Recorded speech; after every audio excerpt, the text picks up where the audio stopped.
Thank you, Jill, and thanks for having me today. Can we advance the slides? So we have heard about a lot of pandemics in the news recently. There's Zika, there's Ebola. Before that, there was, of course, HIV/AIDS. I want to talk to you today about a disease that we don't normally think of as a pandemic. And yet, if you just look at the numbers, the statistics, you would realize that, in fact, we are at that type of level of proportion. Today, someone in the world develops Alzheimer's disease roughly every 6 seconds. There are 5.4 million new cases in the US alone. In 2014, worldwide, there were 44 million people living with the disease, and that number will grow to around 300 million people by the year 2100. So that's the entire population of the United States today.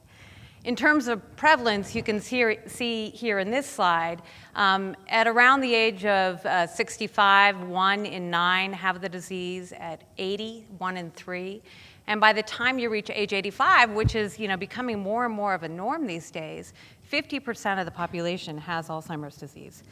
And the costs for this disease are really astronomical. So if we continue at the rate that we've been going at, unabated, without any sort of solution, this disease alone will bankrupt Medicare by the year 2050. That's just extraordinary. And this is, in fact, the first disease that has the potential to bankrupt foreign sovereign nations. So there are lots of reasons why we're kind of at this place with Alzheimer's disease, and I could go on and on about them at length. But I think the big one that a lot of us don't realize is just what the disease itself looks like. So Alzheimer's disease today begins 20 to 25 years before there are symptoms, and that's the current standard of diagnosis. That's 20 to 25 years too long when people are living with this disease without realizing it, and we're missing a window for treatment for that early diagnosis. Our game plan for curing Alzheimer's disease has failed, right? We have no early diagnostic, or we haven't until today, until my company, NeuroTrack, has developed one and is now bringing it to market. So that's what I'm going to demo today. It's the first digital diagnostic for being able to identify people with Alzheimer's disease up to 6 years before symptoms appear. So we can flip over here, and Jill is going to take the test. So we use eye tracking to test what's called recognition memory. And the web here is not responding to that size, but if you were in front of your own laptop, you'd be able to see it a little more clearly. You need 5 minutes of uninterrupted time. We have to make sure the room is well lit, that your computer has a web camera, and then we get started.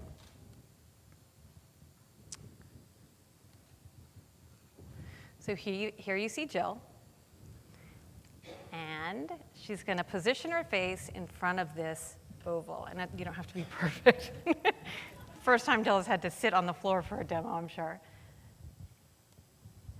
And here the webcam is going to begin to calibrate to Jill's head position and eyes to make sure that it understands where Jill is looking on the screen. So you just follow the blue dot with your eyes. The web camera is measuring where she looks and how much time she's spending looking at the blue dot or at other places on the screen.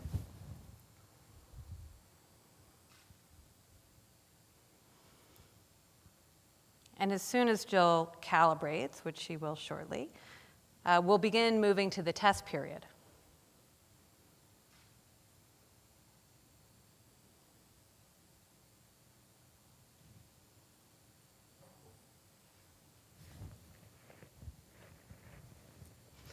Okay.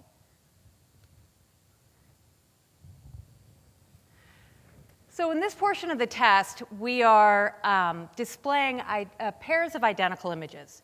So the science behind our technology is that we are all born, this is a true thing, and then we use it. We're all born with this instinctive preference to seek out novel things in our environment. for novelty preference. And it's in fact a biological instinct that has helped us survive as a species over time. So we use that to track what's called recognition memory, which is a memory process that is first impacted by the disease. So you see here we've started to introduce novel images. And so in the first part of the test, the brain was imprinting those identical images into the recognition memory center, and now we're testing it. So what's happening with Jill is that in a passive, subconscious way, she's viewing the images, and this was a demo, so it's a much shorter. Thank you, you're done. We can go back to the slides. Thanks. Jill was viewing the images, and what we're looking for is to understand what she found interesting, where she was curious, where her brain fixated, what was actually novel, what she hadn't seen before, and what she had. And what you'll see in this next slide are kind of the behind-the-scenes heat maps of two individuals who took our test. In fact, they were part of a 5-year longitudinal study that we ran at Emory University's Alzheimer's Disease Research Center with a cohort of around 100 people, around 60 who were healthy normals and 32 who had a condition called mild cognitive impairment, which can be a precursor condition to Alzheimer's disease. So similar to what Jill just experienced, we showed them a series of trials of images that were identical, and then we started introducing novel images. And so these are the heat maps from two individuals who were part of this study. One of them was impaired, one was unimpaired, although both presented clinically healthy at the time of testing. And so what you see is the person on the left spent the majority of time, roughly 2/3 time, viewing the inset image on the right. And in fact, they scored well on our test and were unimpaired and stayed healthy for the following 3 years. Whereas the individual on the right, although presented clinically healthy, showed no symptomology of any kind of memory impairment, in fact spent equal time looking at the novel image as well as the familiar image. Their brain couldn't identify what they had seen before and what was new. And that person scored very poorly on the test and sadly went on to develop Alzheimer's disease in the following 3 years. So this study that I told you about was a 5-year longitudinal study that we did at Emory's Alzheimer's Disease Research Center. And what we found was that regardless of baseline symptomology, if you scored poorly on our test, so a score of 50 or below, 89% went on to convert along the trajectory for Alzheimer's disease within 3 years and 100% within 6 years. And if you scored well, a score of 67 or above, 100% of those people were perfectly fine for the following 3 years. So a highly accurate, highly scalable solution to an international problem. So many people say, well, that's terrific that you can find it so much earlier, but what are you going to do about it? And do I really want to know that I may have this disease if, in fact, there's nothing I can do? One of the big problems with Alzheimer's disease is that we don't have a disease-modifying drug. There are lots of reasons for that, one being that we haven't had a good early diagnostic tool to identify the right types of people that should be in the clinical trials. But another is that we've just underfunded the disease, and we've been very focused on so many of these potential drug solutions.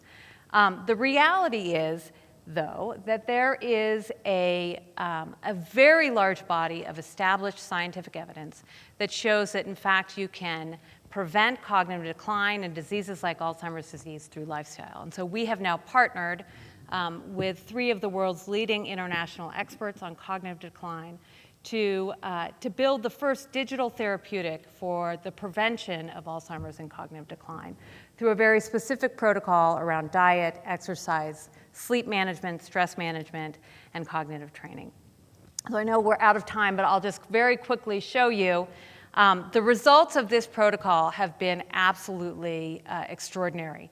What we have found and what the very large randomized controlled trials have shown is that after just around 6 months on this protocol, there was a 25% improvement in overall cognition, an 83% improvement in executive function, and 150% improvement in brain processing speed. So this is better than we've seen in any pharmaceutical trial, and we really believe is the solution for being able to identify the disease early and prevent it going forward. I think we're at a very, very important moment in time where we as a society have to stand up to do more to change the discussion around how we prevent this disease, and that starts with early identification. Thank you.